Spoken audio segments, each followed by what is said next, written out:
aussi à Claude pour vous remercier de ce que vous nous avez dit et puis du livre lui-même hein, que j'ai beaucoup apprécié.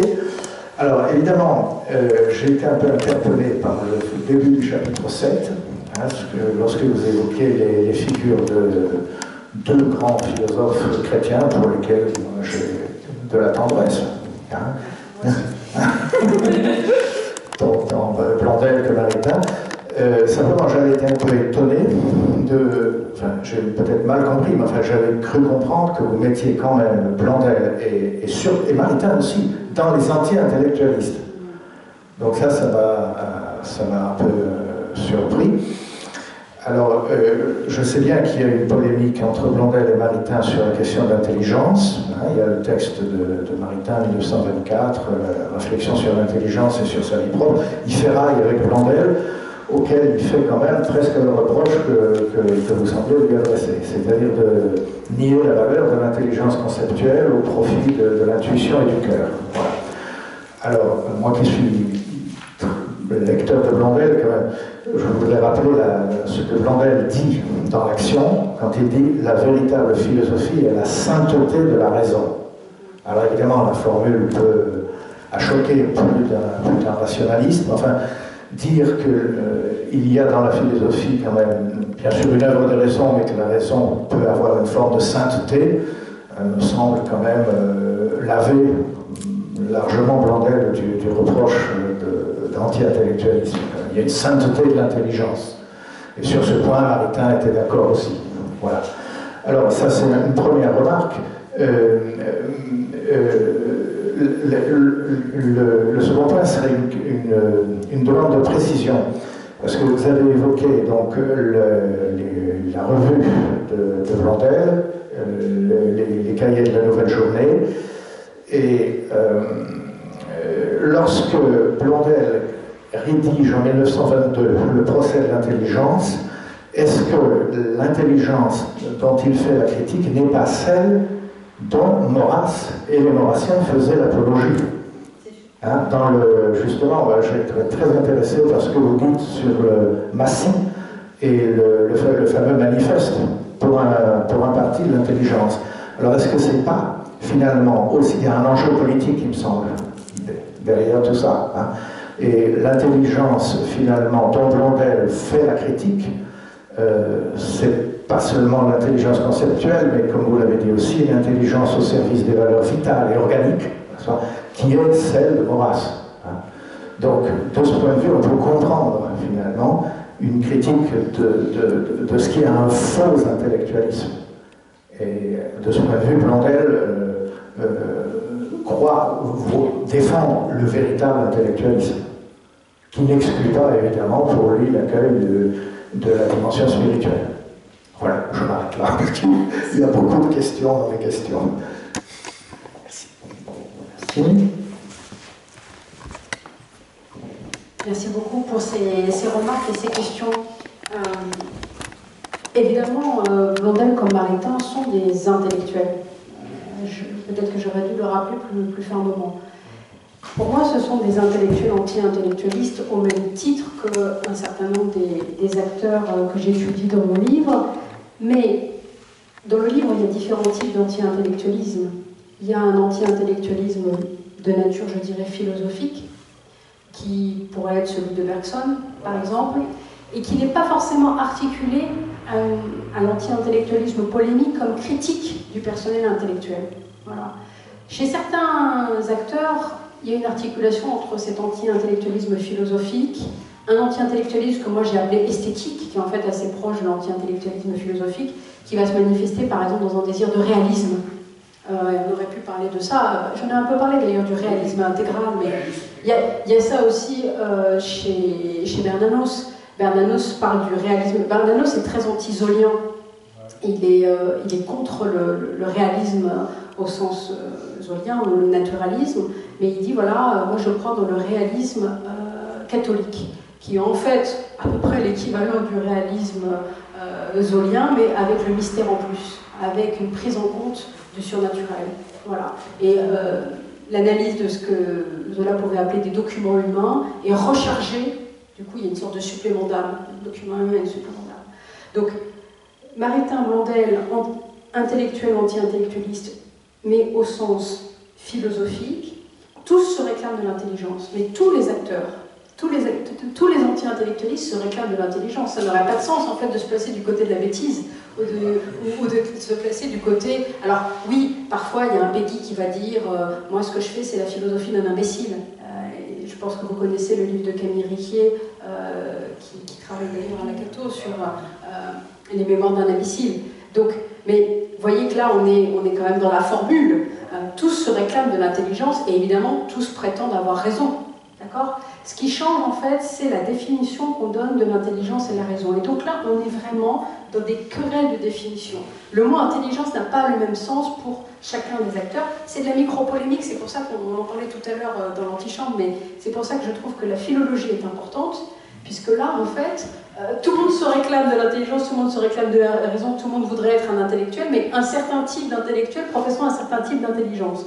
Et là, vous avez tout à fait raison, c'est que la définition que Blondel et Maritain, chacun à leur manière, proposent de l'intelligence n'est pas la définition maurassienne. Et ils se positionnent clairement tous les deux contre Maurras. Et ce qui est intéressant dans la polémique, c'est qu'il y a à la fois ce bloc anti-maurassien, mais en même temps, au sein du bloc anti-maurassien, il y a aussi des micro-polémiques. Voilà, et c'est ce qui rend aussi, on me l'a un peu reproché à raison sans doute, que le livre touffu, parce qu'évidemment, il y a une multiplicité de cas, mais je trouve que c'est aussi ce qui fait, d'une certaine manière, son intérêt. C'est que, voilà, chacun défend son positionnement, et les positionnements sont aussi variables.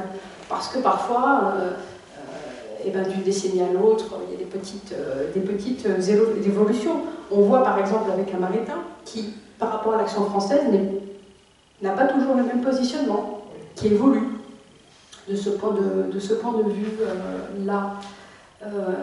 Voilà, ce que j'avais plus ou moins à vous dire. Merci aussi pour la belle citation que je ne connaissais pas. La véritable philosophie et la sainteté de la raison. J'irai voir du coup dans l'action. Je crois que c'est page 440. Très bien, vous facilitez vraiment la tâche.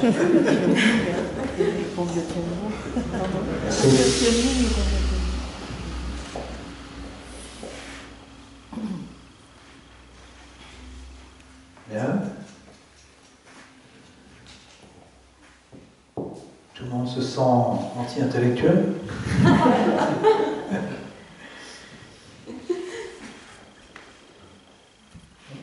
J'ai envie de réagir. Oui. Alors, moi, je suis une musicienne professionnelle. Et pour moi, l'intelligence, ça dépasse l'intellectuel. Voilà. Et je pense peut-être même que les musiciens sont la musique, c'est peut-être ce qui regroupe justement toutes les intelligences, qui est la matière la plus complète à ce niveau-là, et notamment qui inclut évidemment la sensibilité. Et voilà. Et je pense qu'intellectuel, on peut avoir beaucoup de connaissances, on peut avoir beaucoup une éducation, c'est de l'acquis. Mais l'intelligence dépasse tout ça, c'est l'inné et c'est, voilà, même parfois du savoir sans avoir appris. Voilà. Et puis tout le sensible et toutes les capacités humaines réunies. Alors, intellectuel et intelligence.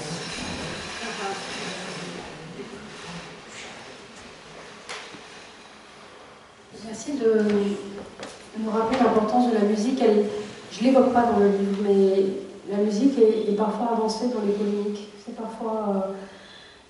parfois avancé d'abord parce qu'il y a des grosses polémiques autour du roman wagnérien, et qu'il y a beaucoup de wagnériens qui sont anti-intellectualistes. Et donc ça fait partie des arguments qui mobilisent ou des corpus qui sont mobilisés. Ensuite parce que la pratique musicale mobilise le corps. Et ça c'est aussi une chose qui est souvent rappelée. Parmi les gens que j'ai cités, mais ce n'est pas forcément eux qui prennent des positions anti-intellectualistes, quelqu'un comme Romain Rolland, vraiment très important pour ça. Puisque là, pour le coup, c'est une figure d'intellectuel, mais qui est aussi un musicologue, écrivain. Ça, c'est le côté intellectuel. Ça, c'est le côté intellectuel. Après, il y a le côté aussi praticien, instrumentiste, et puis il y a surtout le fait que la musique est un langage, mais qui n'est pas celui du logos, quoi, intellectuelle. Non, mais qui touche le cœur, qui touche la sensibilité, l'émotion, et finalement toute la personne entière. Très juste. Le vécu, Très juste. Il faudrait que je regarde. Je me souviens que la musique est mobilisée en fait, dans la polémique, mais effectivement j'en ai très peu parlé.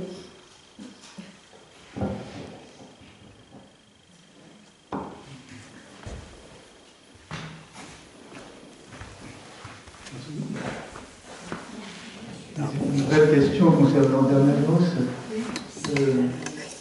Est-ce qu'il n'y a pas une évolution dans sa attitude à l'égard de l'intelligence qui va de pair avec son évolution politique? Est-ce que l'auteur des Grands Cimetières sous la Lune est le même? Est-ce que c'est la même inspiration que celle qui anime ses premiers romans? Évidemment, il reste, là encore, dans les Grands Cimetières sous la Lune, il a plutôt la parole prophétique, celui qui dénonce les crimes, c'est le prophète au fond, qui parle et qui a une inspiration sans doute qu'il considère de meilleure, de plus haut. Mais en même temps, on peut dire qu'il anticipe un peu la figure de l'intellectuel de gauche qui se manifestera plus tard.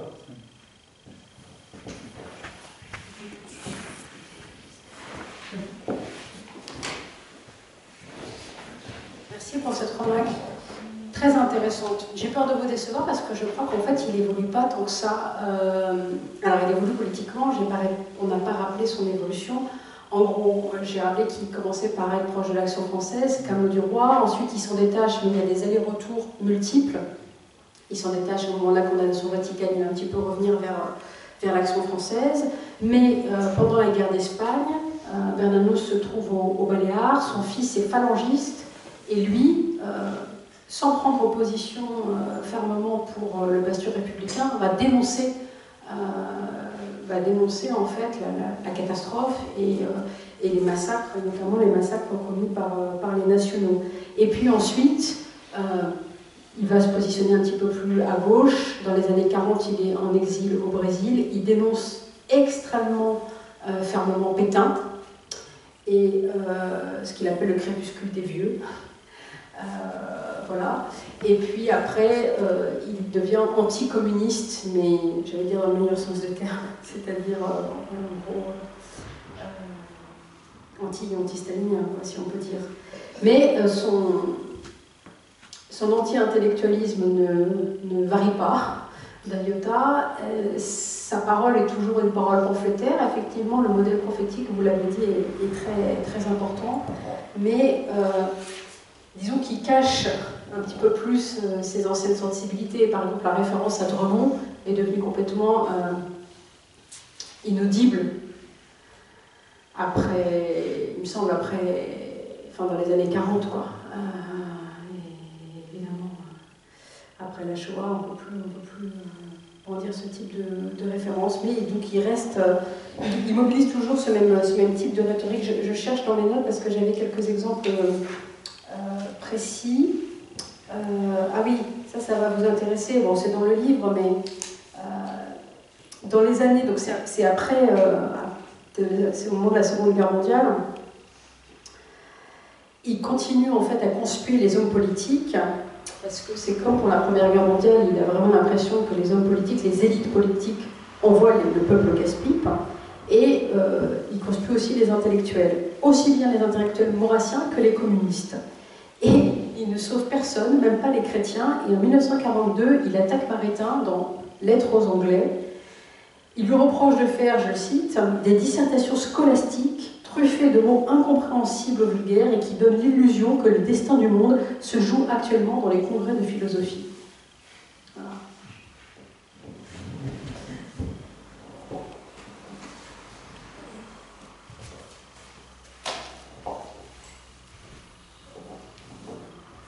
Autre question? Oui. Je remarque encore de Bernados, qui a fait un roman qui est le plus dur et en même temps extrêmement difficile, contre les intellectuels, c'est M. Wynne. Ah oui, bien sûr. Celui-là, ça c'est... La figure satanique Oui, par excellence.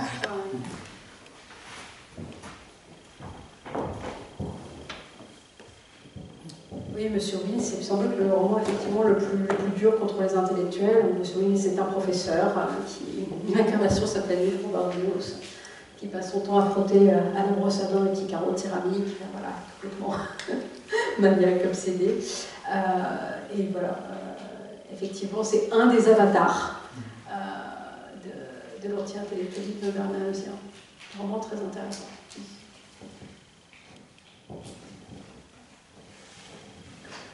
Bien, il nous reste encore quelques minutes, 5-6 minutes.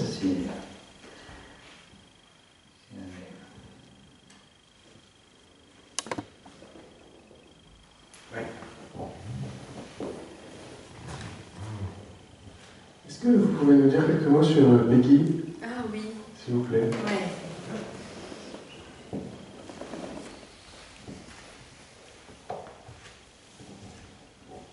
J'aime Peggy. Alors Peggy, sans doute la figure la plus marquante, la plus célèbre d'anti-intellectualiste chrétien. Il commence par être un Dreyfusard de la première heure, proche de Bernard Lazare, lecteur de Bergson. Il fréquente Sorel, ou plutôt Sorel fréquente la boutique, Sorel qui est un des théoriciens du syndicalisme révolutionnaire et de la grève générale, fréquente la boutique de Peggy. Et Peggy est déjà à cette époque anti-intellectualiste, mais son anti-intellectualisme va se renforcer à partir du moment où il va avoir le sentiment que ses anciens compagnons Dreyfusard sont finalement des opportunistes qui ont profité d'une forme de succès politique pour abandonner ce que lui il appelle la mystique. C'est la fameuse formule de notre jeunesse sur la dégradation de la mystique en politique. C'est une formule qui est directement adressée à ses anciens compagnons Dreyfusard. À partir de ce moment-là, Peggy, qui était du côté des intellectuels Dreyfusard, va devenir plus fermement anti-intellectualiste, et comme je le disais, il va se mettre à dénoncer ce qu'il appelle le parti intellectuel. Il y a évidemment des éléments biographiques qui expliquent ça. C'est qu'il s'est froissé il s'est fâché avec pas mal de ses anciens amis, notamment avec Jean Jaurès, et avec des gens comme François Simian, qui est un sociologue un petit peu moins connu. C'est Simian qui, quand Peggy lui disait, alors je vous passe les détails, mais Peggy avait fondé avec la dot de sa femme une librairie socialiste, une librairie d'action. Il avait renoncé à sa carrière de normalien et à l'agrégation pour fonder cette librairie, parce que justement, comme Blondel, il voulait être dans l'action et pas simplement dans l'intellectualité. Et donc il fonde cette librairie, mais il fait faillite, et la librairie est sauvée in extremis par des copains socialistes, parmi lesquels Jean Jaurès et Léon Blum et François Simian, qui en gros lui disent « bon, on sauve ta librairie, mais tu continues à travailler pour nous, etc. mais on t'impose un petit peu les règles d'édition dans ce nouvel établissement qui s'appelle la Société, Société de librairie et d'édition. » Et il y a Simian aussi au conseil d'administration, et un jour Peggy lui dit « ah, j'ai envie de fonder ce qu'il appelle à l'époque un journal des familles. » Un journal des familles où il serait question de politique, mais qui serait destiné à tous. Et Simian lui répond « ah oui, en fait, t'as envie de fonder un journal pour les imbéciles. » Et Peggy lui pardonnera jamais. Et ce journal, il va le fonder. Ça s'appellera Les Cahiers de la Quinzaine. Il le fonde en 1900, et c'est pas tout à fait la revue des familles qu'il avait prévue, puisque c'est même relativement difficile d'accès. Mais ça va être un lieu aussi d'expression de la pensée anti-intellectualiste. Peggy se présentant comme un travailleur. Ça, c'est hyper important pour lui. Il veut vraiment contrôler, d'ailleurs, à un moment, quand il était à l'ENS, il a fait un stage de typographie, parce qu'il voulait être au plus près de la matière, il voulait être un travailleur du livre, et il tenait à contrôler, en fait, toute la chaîne de fabrication du livre. C'est pour ça aussi qu'il accorde une telle importance à la typographie. Je ne sais pas si vous avez eu entre les mains la première Jeanne d'Arc, par exemple, de Peggy, qui a un texte magnifique, qui ne s'est jamais vendu, et qui est très très beau aussi typographiquement, parce que Peggy se considère comme un ouvrier d'art. Et donc, pour lui, il est du côté de la base, il est du côté des travailleurs, et il oppose ce qu'il fait lui en tant qu'éditeur combattant, militant, au travail des professeurs de Sorbonne. Et il déteste notamment les professeurs de ce qu'on appelle à l'époque la Nouvelle Sorbonne, c'est-à-dire les Gustave Lançon, les Durkheim, etc. Et donc il y a dans les pamphlets de Peggy, notamment dans L'argent et l'hommage ensuite, toute une charge contre ces professeurs-là, qui sont des professeurs qui se réclament de la méthodologie scientifique, d'une forme de positivisme. C'est pour ça que Peggy les appelle les boîtes à fiches. Il les appelle les boîtes à fiches parce que ce sont des hommes de la loi qui classent. La sociologie de Durkheim prétend classer les choses, mais aussi parce qu'à l'époque, il n'y avait pas d'ordinateur. Donc les profs se baladaient en fait avec toujours une valise pleine de fiches, d'où les boîtes à fiches. C'est à la fois une désignation qui est très polémique, mais qui est très, très descriptive. Et donc, Peggy va partir en guerre contre ça, et lui, il va défendre d'autres manières de faire de la science. Une manière beaucoup plus personnelle, beaucoup plus fondée en fait sur l'individu, beaucoup plus fondée sur le petit événement plutôt que l'événement marquant, etc., beaucoup plus organique, et qui est aussi commandé par l'amour et par ce qu'il appelle la prise de risque et toute une série de valeurs chrétiennes. Alors, c'est très intéressant, me semble-t-il, parce que à l'époque, ça paraissait complètement décalé, puisqu'évidemment, qui a gagné dans l'histoire de l'université? Ce sont les méthodistes. Hein, on est tous, nous, aujourd'hui, en études littéraires, des enfants de Lançon qui a imposé la dissertation et l'explication de texte, en histoire, en partie aussi des enfants de Sénévos, de Monod, etc., etc. Mais en même temps, l'histoire que Peggy propose de faire ressemble beaucoup, en fait, à la nouvelle histoire, celle qui refuse les grands événements, l'histoire bataille, et qui veut recentrer la lentille sur les anonymes, le petit peuple, le petit événement, etc. Donc d'une certaine manière, en fait, Peggy était pionnier de ce point de vue-là. Sauf qu'évidemment, il exprime ça de façon extrêmement polémique.